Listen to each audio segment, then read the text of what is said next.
my husband of 10 years told me he was leaving me for his 22-year-old assistant, 2 days before our non-refundable $15,000 anniversary ski trip to the Alps. He didn't know I'd already found out, and his confession was just the first step in my perfectly executed plan to ruin him.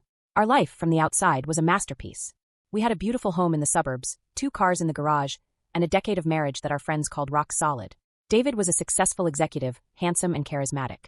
I was a graphic designer who had stepped back to raise our 2 children. My world was built on a foundation of trust, shared history, and the belief that we were a team. The stakes, I thought, were our future, watching our kids grow up, traveling the world, growing old together on the porch of the house we'd built. Our 10th anniversary was supposed to be the pinnacle of that dream, a lavish, week-long trip to a 5-star ski resort in Chamonix, France. A trip he had insisted on, calling it a celebration of our unbreakable bond. I had no idea that bond had already been shattered into a million pieces. David, my husband, was charming, generous, and a master manipulator who had perfected the art of making me feel like the center of his universe while simultaneously building another one behind my back. He wasn't just a cheater, he was arrogant. He believed he was smarter than everyone, especially me. His accomplice, the secondary antagonist, was Jessica, his 22-year-old assistant. A girl younger than my favorite pair of jeans, who apparently saw my husband not as a middle-aged cliché, but as a ticket to a better life. The truth arrived not with a bang, but with a quiet, sickening ping. It was a Tuesday night. David was supposedly working late. I was on the couch with our shared iPad, looking up restaurants near our resort in France. An iMessage notification popped up at the top of the screen. It was from Jessica. Jessica, can't wait for you to be free of her. Is the old hag suspecting anything? My world stopped. The air in my lungs turned to ice. I tapped the notification, and a river of filth flooded the screen. Months of messages. Not just I love yous, but graphic details of their trysts, cruel jokes about my weight, my hobbies, my laugh. They had a whole life planned, right down to which of our shared assets he was going to fight for. The most painful part? They were openly discussing how he was going to break up with me after the anniversary trip, so he could still enjoy one last luxury vacation on our shared dime. The first wave was pure physical shock. The sound of blood roared in my ears. I felt like I was going to throw up. I stumbled to the bathroom and stared at my reflection, at the face of the old hag. But as the minutes ticked by, the heartbreak began to recede, replaced by something else. Something cold, hard, and terrifyingly clear. It was rage. A fury so pure it felt like a superpower. They thought I was a fool. They thought they could play me, use me, and discard me.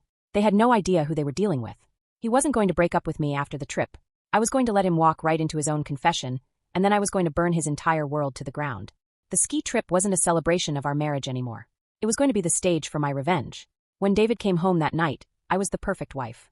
I smiled, asked about his day, and talked excitedly about the new ski jacket I had bought. I played my part with Oscar-worthy precision. I needed him to believe he was in complete control. I needed him to walk, fat and happy, right into the slaughterhouse. The first strike wasn't an action, it was inaction. I said nothing. I just smiled and planned. 2 days later, on Thursday morning, just 48 hours before our flight, he did it. He sat me down at the kitchen table, his face a mask of fake sincerity. "Honey," he said, taking my hand. "This is the hardest thing I've ever had to do. I'm not in love with you anymore. I've met someone. I'm leaving you."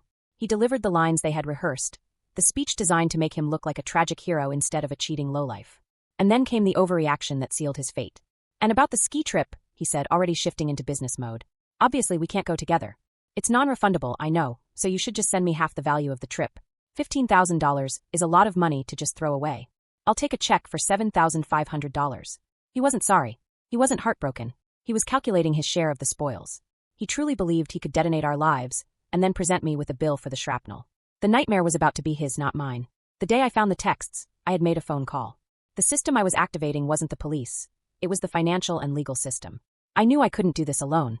I needed a team. The first call I made was to Anna, a divorce lawyer with a reputation for being a great white shark in a pantsuit. I sat in her plush office, laid out the story, and showed her the printed-out text messages.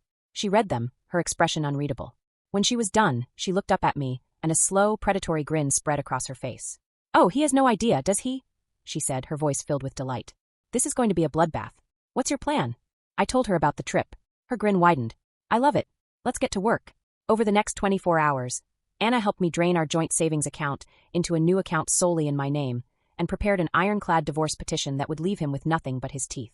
My second call was to my best friend, Maria. I sobbed on the phone for 10 minutes, letting out all the pain and humiliation. When I was done, her response was simple and fierce. "Good," she said. "Now that that's out of your system, I want you to listen to me. You are a queen, and we are going to burn his kingdom to the ground." She was my emotional support, my co-conspirator, and my partner in the crime I was about to commit. A wave of doubt washed over me, a last gasp of the woman I used to be. 10 years, 2 children, A whole lifetime built together. Was I really about to throw it all away in such a spectacular, vengeful fashion? My hand hovered over my phone, my thumb over his contact. Maybe I could just call him, scream at him, unleash a decade of fury, and have a normal, messy divorce. Be the bigger person. Then I remembered the words from the text message, seared into my brain. Is the old hag suspecting anything? The doubt vanished, extinguished by a fresh surge of ice-cold resolve. The bigger person? The bigger person was the one they had been laughing at for months. No more. I walked over to the dresser, picked up the silver photo frame, and slid the picture of us out. I tore it into tiny, satisfying pieces and let them fall into the trash can. Then I went into my daughter's room, found a smiling school picture of my two beautiful children, and slid it into the frame. This was who I was fighting for now. Them. Me. Not us. There was no us anymore. The confrontation wasn't a face-to-face meeting. It was a perfectly timed series of actions, a legal and emotional ambush executed with military precision. I didn't want to see his face or hear his voice.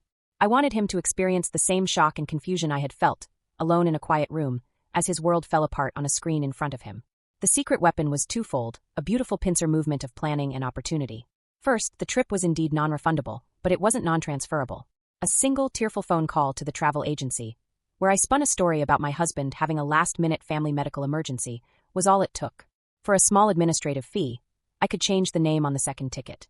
Second, David had made a critical, arrogant error. He had booked the entire trip on his high-limit platinum credit card, the one he used for all his business travel to rack up points. He had proudly paid the full $15,000, expecting to be reimbursed for half from our joint savings account. The joint savings account that now contained nothing but digital dust. The trap wasn't just set, it was baited with his own greed. On Friday morning, I didn't drive to the airport with David. I drove with Maria. She had her passport, a brand new ski jacket, and a look of gleeful anticipation on her face. I had changed the name on the second ticket to hers. We checked our bags, sailed through security, and settled into our business class seats. The moment the flight attendant handed us glasses of champagne, we clinked them together. To new beginnings, Maria said with a grin. And to very, very expensive endings. We landed in Geneva and took a private car through the stunning mountain passes to Chamonix. The chalet was something out of a movie, all warm wood and roaring fireplaces, with a private chef and an outdoor hot tub that overlooked the breathtaking panorama of Mont Blanc. We spent the day getting fitted for top-of-the-line ski gear, charging it all to the room as part of the all-inclusive package. We were living a life of absolute luxury, all on his dime. Around 7 p.m. French time, as we were sipping mulled wine after a magnificent dinner, my phone, which I'd left on the table, started blowing up. It was David. He had clearly tried to check on the flight status, or perhaps even showed up at the airport, only to find I had gone without him. The text started out confused, then grew angry, then devolved into pure, impotent fury. David, where are you? Why did you go without me? The flight left hours ago. David, this isn't funny. I'm serious, I need that money. My credit card bill is due at the end of the month. You need to send me the $7,500. David, I know you're reading these. Answer me. I'm not kidding, I will sue you for that money. You can't just steal from me. The irony of him accusing me of stealing was so rich, so delicious. I had to stop myself from choking on my wine. This was the moment I had been waiting for. This was the curtain call. I handed my phone to Maria. Get a good one, I said. I stood up and walked to the edge of the balcony, grabbing my glass. Maria snapped a picture of me, smiling a genuine, happy smile for the first time in months, holding my glass up in a toast to the magnificent snow-capped peak of Mont Blanc behind me. I sent it to him with a simple caption. Chamonix is beautiful. You should see it sometime. His reply was an immediate, incoherent string of furious, misspelled curses. Then, while he was still reeling, I delivered the killing blow. I opened my email, attached the documents Anna had prepared, and wrote the most satisfying message of my life. The subject line was your invoice for $7,500. The body was short and simple. David, regarding your invoice, I'm afraid I have to deny the expense. As you can see from the attached bank statement, our joint account has insufficient funds. It appears a large, unapproved withdrawal was made recently. You should really look into that. But since we're settling debts, please consider the last 10 years of my life as payment in full for the ski trip you so generously funded. Furthermore, I've attached a copy of a petition that was filed this morning. I believe a process server is waiting for you at your hotel as we speak. He has the original paperwork for you. Have the life you deserve. Sincerely, Beth. The thematic justice was poetic. He had wanted to squeeze one last luxury vacation from our marriage. And he did. He just wasn't on it. The divorce was a slaughter. Anna, my shark of a lawyer, lived up to her reputation. Armed with the text messages proving his long-term infidelity, his financial demands, and his own admission of a plan to defraud me, he was crushed in court. The judge was not amused. He didn't get half the house. He didn't get any of the savings. He was left with his clothes, his car, and a mountain of debt, including the full $15,000 credit card bill for the trip he never took. He was forced to pay alimony and significant child support, calculated from the high-earning salary he was about to lose. The public reckoning was swift and brutal. His company, upon being informed of the nature of his affair with a junior employee, an anonymous tip from a concerned colleague, launched an internal investigation. He was fired for gross misconduct. Jessica, his 22-year-old paramour, quickly realized that the rich, powerful executive she'd attached herself to was now a broke, disgraced, unemployed middle-aged man living in a sad corporate apartment. She left him within a month. The story of what happened, thanks to a few carefully curated details shared by Maria with our circle of friends, became the stuff of local legend. He wasn't just divorced, he was a social pariah, a cautionary tale about what happens when you underestimate the old hag. A year later, I was sitting in the living room of the house, my house.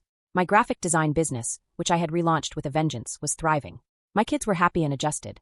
I had just gotten back from a weekend trip to a spa with Maria, a trip I'd paid for myself. In the hall closet, a rack of expensive, high-end ski gear sat waiting for our next trip to the mountains. I had kept it all. I looked around at my life, a life that wasn't just back to normal, but was profoundly better. It was quieter, more peaceful, and completely authentically mine. I had thought he had destroyed my world, but he hadn't. He had just cleared away the lies so I could build a real one, stronger and more beautiful than before. And for that, in a strange, twisted way, I was grateful. I had survived, I had thrived, and I had learned that the best revenge isn't just living well. It's living fabulously on your cheating husband's dime.